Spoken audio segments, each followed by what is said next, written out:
sitting down. We're going to back that on up. Hey guys, and welcome to TACK Tuesday, where I'm going to be starting to do a series where I break down different pieces of tack, how they work, tack reviews, and tack trends that are currently out there on the market, and just kind of talking about it all. So if you have a certain topic that you want me to talk about, address, kind of break down, look into, let me know in the comments. I'd be more than happy to check it out. But on today's very first episode, I want to talk about 5-point breastplates. Because we all use a breastplate probably at some point to try and keep our saddle in place on our horse's back. A lot of times, even with properly fitted saddles, your saddle moves eventually. If you're doing jumping or going up a hill, your saddle slips back. And so we always go and try to find a product that we can apply to keep our saddle in place. If your saddle slips forward, you use a crupper. If your saddle slips back, you use a breastplate or a breast collar. One of the things that I find super frustrating right now out on the market is that when you go to find a breastplate or a breast collar, when you search it on Google or you go into Dover or Smart Pack, they have so many different versions of one type. And that's the typical hunt breastplate that we see being used on hunter jumpers and eventers, which has either 3 points of connection or 5 points of connection. Probably the most popular one right now is 5 points that we see top eventers using and top show jumpers use those. And it would stand to reason a 5-point with 5 points of connection for stability would hold your saddle in place better than a 3-point breastplate, right? The issue with this is it's not true. The market is constantly pushing this one type of breastplate at you, and that's your typical hunt 5-point breastplate.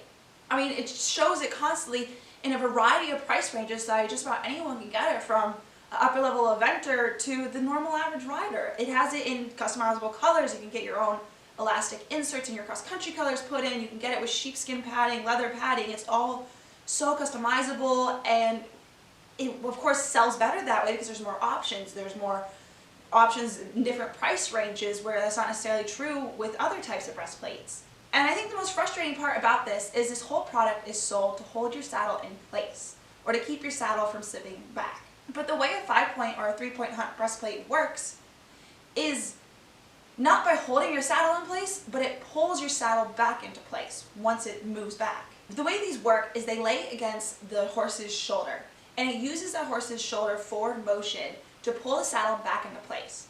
So these breastplates don't start working and aren't, activated until your saddle slips back a little bit, the breastplate comes in contact with the shoulder, and that shoulder motion pulls the saddle forward. A lot of horses don't like this feeling, for good reason. I mean, we're always taught that when you put a saddle pad on, you lay it with the grain of the hair, and that way the hair lays flat underneath. You don't pull it up against the hair, causing the hair to bend backwards and be uncomfortable to the horse. But the way this breastplate works in one way is that when the shoulder motion pulls the saddle forward, it's now pulling against the grain of the hair, which I can't imagine is comfortable for anyone. On top of that, a lot of horses just don't like this feeling of it pulling against their shoulder or using their shoulder motion. They just don't like the feeling that when they take that step forward, they can now feel the saddle getting pulled up their back. And I found in particular when I had a 5-point breastplate that my mare started dropping her knees and her shoulders over jumps to try and avoid causing that feeling. She would try to avoid big shoulder motions that would pull the saddle back into place because she didn't like the way it felt. So not only was it not helping hold my saddle in place, but it was hindering my horse's movement. And unfortunately, this is actually seen across a lot of different horses, and people have complained about this quite a bit. So it's not like a new phenomenon that we're discovering here. It just feels like it's not being talked about. The 5-point is actually a little bit of an improvement from the 3-point, which I would strongly recommend staying away from, in that 3 points, they just connect to the D-ring and the middle of the girth. So when the horse would take their step forward, that forward motion the breastplate would cause pulling the saddle back in place wasn't only forward, but it was down and forward, which would decrease the wither clearance between your horse's withers and the pommel. And we've all known with saddle fit that one of the parts of saddle fit, there's so many out there, but one of the parts of saddle fit is good wither clearance, because your horse's wither bones are so sensitive and delicate that you want to avoid pressure on them. You don't want to cause scarring. You don't want your saddle touching your horse's withers. And so a breastplate that is supposed to hold your saddle in place, keeping the fit correct, not only does it let the saddle sit back and then pull it forward, it also pulls it down onto the horse's withers. So with the 5-point, they did improve that a little bit, where it has the 5 points of connection. It connects to the D-rings, where the girth attaches to the billets, and as well in between the horse's legs to the middle of the girth. So it doesn't create necessarily that forward and downward motion anymore, but it still creates that forward motion that horses don't like. It goes against the grain of the hair. And then This is something that I haven't really seen anyone else talking about, but it confuses me to no end. And that's the elastic inserts. And I wouldn't say it's specific to just hunt breastplates. I would say it goes as well to the type of breastplates that I like, which I'll cover at the end. But elastic inserts that are advertised to give your horse's shoulder more freedom of motion, more freedom for their movement, how does that work? If the breastplate uses the horse's shoulder, like that shoulder motion, to pull the saddle back into place, you can't possibly give that motion more room.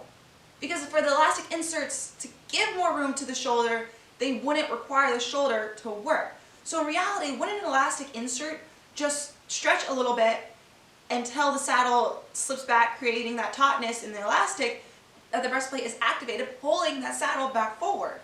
It just doesn't make sense to me. And I'm not like, it's not that I haven't fallen for these and purchased them. I purchased numerous breastplates. In fact, I have this one 3-point breastplate that I bought, and it's fully elastic. And you see that stretch? That's how much it has to stretch before it becomes taut enough to pull my saddle back forward. That's like 1.5 inches. I don't want my saddle moving back 1.5 inches. So I can't imagine elastic inserts that are meant to give the shoulder more room actually do that if the way the breastplate is activated is through the shoulder motion. So instead of just tearing down the 5-point breastplate and not giving any other options for holding your saddle in place, because our saddles slip back sometimes and you need something to hold it there, here's a different option out there on the market. And that is your Polo breastplate, or also known as a Polo breast collar. The way it works is this strap just goes open over the neck. This connects back to the girth where the girth attaches to the billets. There is no strap that goes and connects to the middle of the girth. They are working on creating 5-point versions of these. And it's not the number of points of connection, it's how the hunt breastplates work. So whether it's a 3-point or a 5-point, it still works by using the motion of the shoulder. Whereas this breast collar works by directly opposing the horse's shoulder. So instead of using your horse's movement to pull the saddle back into place, this breast collar works by using the horse's anatomy to hold the saddle into place. It still allows the saddle to slip back ever so slightly and a little bit before it really comes into action and is activated.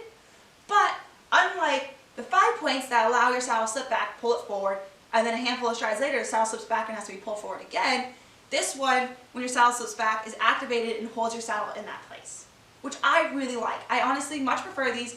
They're so much easier to fit to your horse. You don't have to, there's a lot less you can go wrong with these fit-wise, as well as I found my mare when I switched over to this one, she stopped dropping her shoulder so much. I mean, it wasn't perfect, like a ginormous change, but I could feel a difference in her, and I could feel a difference in her jump. They're also starting to come up with new versions. I think there's like the bridge breastplates out there now as well, where they're kind of trying to create a hybrid between the typical hunt 5-point breastplate and these Polo breast collars. And I haven't been able to buy one yet to test it out, so if anyone wants to send me one, please do. I would love to test it out and let you know how it works. I just haven't gotten around to purchasing one because the one that I have right now is doing its job just fine. But there's some out there that are creating these hybrids, and I'd be really interested to see if they're doing what they're advertised to do, which I think is trying to oppose the chest rather than use the shoulders forward motion to pull the saddle back into place. Which, if that's how they work, fantastic. That's another great option out there. These are not necessarily as price friendly as the 5-point breastplates, where the 5-point breastplate ranges from like $50 all the way up to $500, so anyone can buy it in whatever price range you have.